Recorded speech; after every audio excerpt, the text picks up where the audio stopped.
নমস্কার, কেমন আছেন সবাই? আজকে চলে এসেছি আবারও একটি নতুন ব্লগের সঙ্গে। আজকে ৭ তারিখ বৃহস্পতিবার আমার বোনের বিয়ে। তো আজকে আমার বোনের বিয়ের কিছু ভিডিও ক্লিপ দেখাবো। বোনের বিয়ে হয়েছিল ৭ তারিখ বৃহস্পতিবার, আর এটা সেই দিনেরই ভিডিও।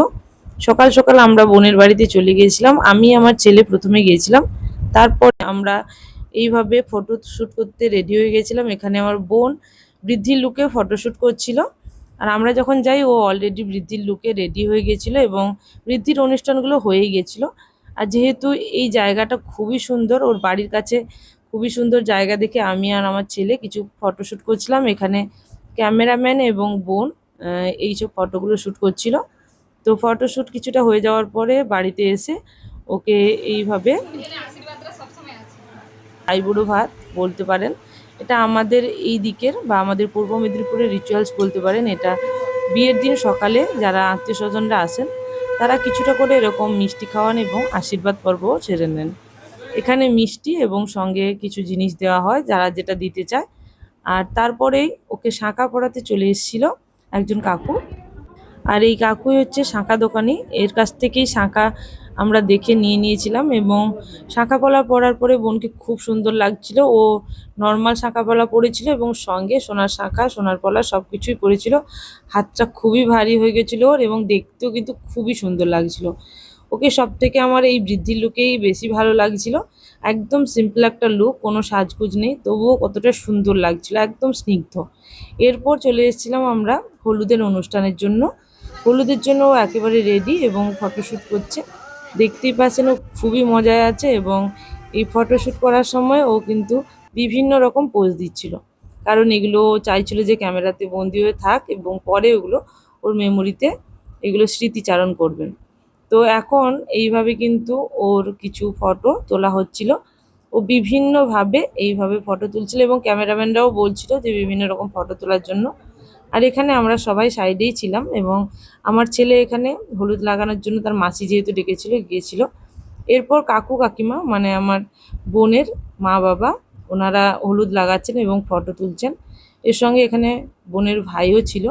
তো তারপর সবাই মিলে আমরা হলুদ লাগালাম। কাকিমা এখানে খুবই লজ্জা পাচ্ছিল, তাই কাকিমা খুব তাড়াতাড়ি চলে গেছিলো।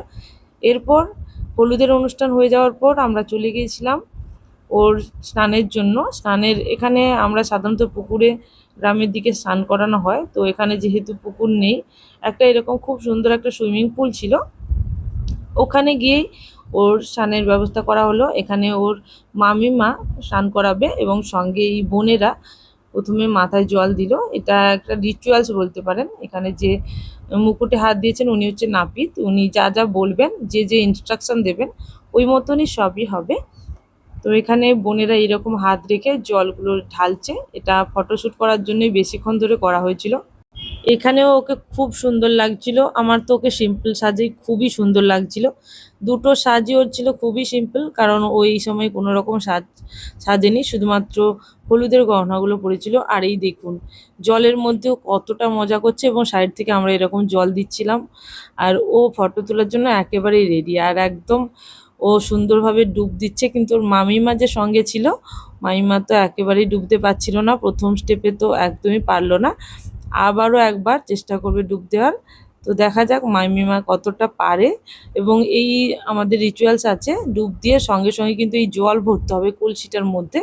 জল যেন এক ফোঁটাও বেরিয়ে না যায় এরকমভাবে জলটা ভরতে হবে।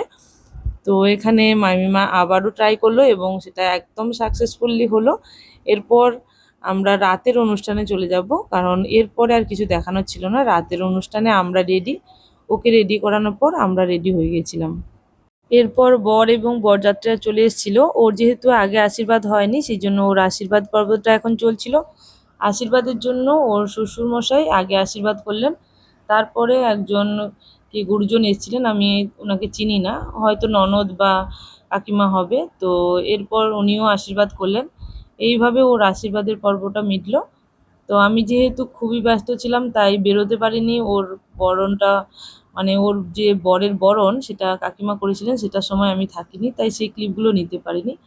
তো এখন ওর এইভাবেই কিন্তু আশীর্বাদ পর্বটা সারা হয়ে গেছে। আর এদিকে আমিও রেডি হয়ে গেছিলাম। তো আমার খুব বেশি ফটো নেই, আমি একটাই জাস্ট সেলফি তুলেছিলাম। এখানে কাকিমার সঙ্গে ও বসে আছে এবং এখানে যারা গেস্টরা ছিলেন তারা কিছু গিফট দিলেন, কারণ ওর লগ্ন খুবই তাড়াতাড়ি ছিল, যেহেতু 6টায় লগ্ন ছিল, বরও খুব তাড়াতাড়ি এসে গেছিলো এবং বিয়েটাও খুব তাড়াতাড়ি হচ্ছিল। এখানে ওকে মণ্ডপে নিয়ে যাওয়া হয়েছে, এখানে মালা বদল হচ্ছে।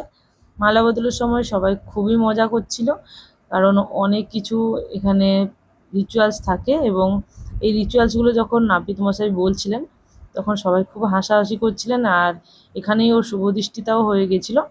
এরপর পালা ওর হচ্ছে সিঁদুর দান এবং কিছু আরও কিছু নিয়মকানুন। তো এখানে সিঁদুর দানের জন্য সিঁদুর এইভাবে ধরে নিয়ে একদম বরমশাই রেডি, আর তারপর ওর এইভাবে পিঠবস্ত্র শাড়িটা দিয়ে তারপর ওর সিঁদুরদান হয়ে গেল। এতটাই ভিড় ছিল আমি ভেতরে ঢুকতে পারিনি, যতটা সম্ভব জানলা দিয়ে এই সমস্ত ক্লিপগুলো নিয়েছি। আর ভিড় মোটেই যেহেতু আমি পছন্দ করি না, তাই ভিড় ঠেলে আমি ভেতরে ঢুকিও নি। তো এখানে ওর সমস্ত রিচুয়ালস মেনে বিয়েটা হলো। আর বিয়ের পরে আমি খাওয়া দাওয়া করিনি খুব একটা, কারণ আমার শরীরটা খুব খারাপ ছিল, তারপরে আমি বাড়ি চলে এসলাম। এটা ওর বান্ধবীর কাছ থেকে নেওয়া, এটা হচ্ছে 8 তারিখ বিদায়ের লুক। তো এই ফটোগুলো ও খুব সুন্দর এসছে। এরপরে ও রিসেপশানেও আমি যেতে পারিনি, কারণ ছেলের এক্সাম ছিল। এইভাবে ওর বিয়েটা খুব ভালোভাবে কেটেছে। আশা করব পরবর্তী জীবনে ও অনেক সুখী হোক এবং ভালো থাকুক। তাহলে আজকের জন্য এই পর্যন্ত, আবারও চলে আসবো নতুন ব্লগের সঙ্গে। Thank you for watching my video.